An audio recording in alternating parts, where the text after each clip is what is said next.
Yeah. Who is it? Scott that started the fucking comedy here? Yeah, let's bring Scott up. If we're gonna stretch a little bit, let's bring Scott up. I did want to talk to him about starting the open mic here at the Tiernanog. What was going through his head? All right, Scott Harrell, everybody. Did I say it correctly? Harrell? Yeah. Give it up for Scott Harrell, everybody. Scott Harrell, founder of comedy here at Tiernanog. Is that correct? In general. In general, 12 years ago, you set forth on this stage and decided. What made you decide to start an open mic at that time? I had been doing improv comedy with a local troupe, Renovex of Insanity, for a few years, and a lot of us wanted to branch out into stand-up because stand-up is fantastic. It's what brought us all here, all few of us.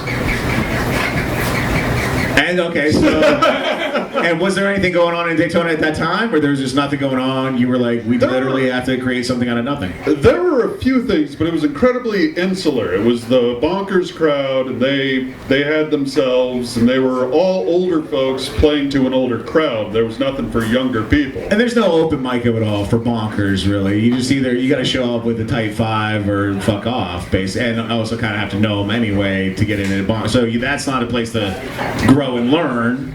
No, there was you had to already be an established act. There was nowhere to really just like cut your teeth in comedy. So and what about Tiernanog drew your eye? What made you decide to come here? Well, I mean, I had been a delinquent for years, and I spent a lot of time here at the Nog, and in that time I got to know Randy, and we had a tradition where we'd hang out every Monday, where we would just talk and tell jokes, and eventually we decided we wanted to do it on stage. Like they cite me as the founder of The Last Laugh, but in reality it was a whole group of us, and I was just the one who took it by the reins.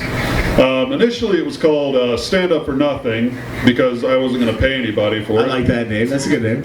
Yeah, and we ran for 2 years, and my one rule was if you wanted to go up on stage, you had to have new material, because at that time my focus was building comedy here. And eventually I had to step down because my mother had been diagnosed with Alzheimer's, and it's kind of hard to be funny when your family's falling apart. My one rule at open mic is if you ask how much time we have left, the answer's always 1 minute. Oh, that's fantastic. How much time do I have left? What about Halloween, Scott? You like Halloween at all? I do. What was a favorite costume you ever had? Either as a kid or as an adult. And by the way, Sareth, no, I did not buy the official weekend-themed after-hours Halloween costume, even though I fucking want to do so bad. The answer to that is my own personal costume called The Great Pessimistic. I have this thing every Halloween where I'll do comedic tarot card readings, where all I'm doing is just roasting the shit out of anybody who wants to pay me to do it.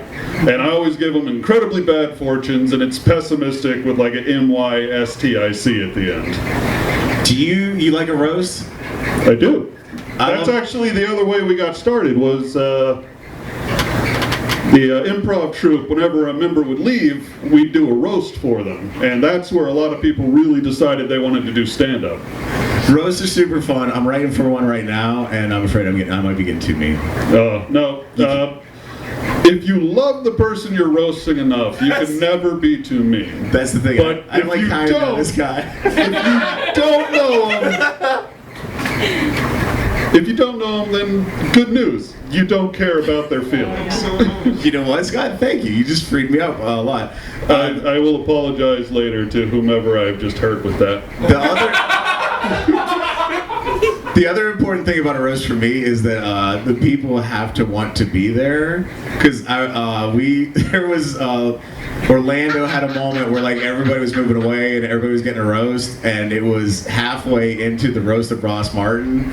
Like I love Ross. I was really fucking laid him open. I realized he wanted nothing to do with it, and it really was it like a surprise roast? No, it was on the schedule, but it was one of those things like, well, you're moving, you're getting your roast, and he was kind of forced into it. Did not want it.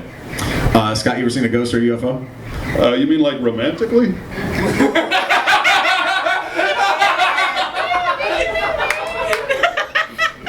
Fuck you, Sean. All right. I used to go ghost hunting when I lived in Alabama. There was a place called Dead Children's Playground where we used to frequent. And I never saw anything. I have never been more glad I asked this question. Keep going.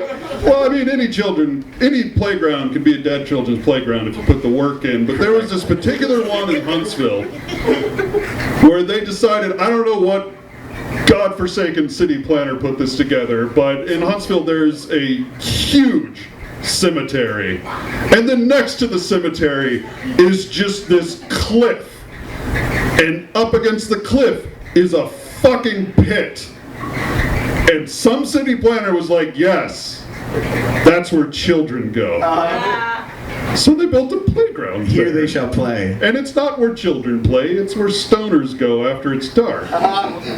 So like, I never saw a ghost, but I've definitely seen some hopeless souls. So it's Dead Children Playground because of all the condoms littered on the ground there. Oh, that's a good question. But no, like, it's famous enough that I have stumbled across it on like YouTube videos. I just recently, I just read a list of like the most haunted places in Orlando, and one I've been to, Greenwood Cemetery, is kind of downtown Orlando-ish, and they not just Greenwood, but they have a children's graveyard area in the very middle, and apparently there's like fucking like tricycle noises and shit there like on the reg. Oh man, like creepy stuff, like a really shitty metal fan that's just driving me insane, like a telltale heart. Like No, every time I say something and it doesn't land, which I assure you will happen more before I leave here tonight, I just hear that fucking fan and it's driving me insane. We have one at the Bullet Bush. We call it the cricket. Oh, You hear the Jesus. fucking fan and like somebody's fucking eating a dick. Yeah. Oh no. Scott, you reading anything good right now? Reading, no. Last book you ever read?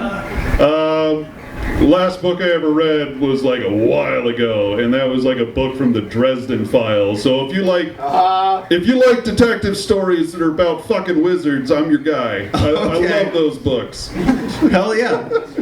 So it's like a wizard Sherlock Holmes type deal? Yeah, or? pretty much. It's less like Sherlock Holmes and more like hard-boiled detective from film noir, but with like fireballs and shit. I'm fucking in. Scott, who's got the best tots in town? Best tots in town. Well, definitely not a dead children's playground. You get it? Because kids are sometimes called tots? And they're dead? They're ghosts. They're still good with ketchup, though. Fuck you, Sean Finnerty. All right, give it up for Scott Harrell, everybody. Scott Harrell,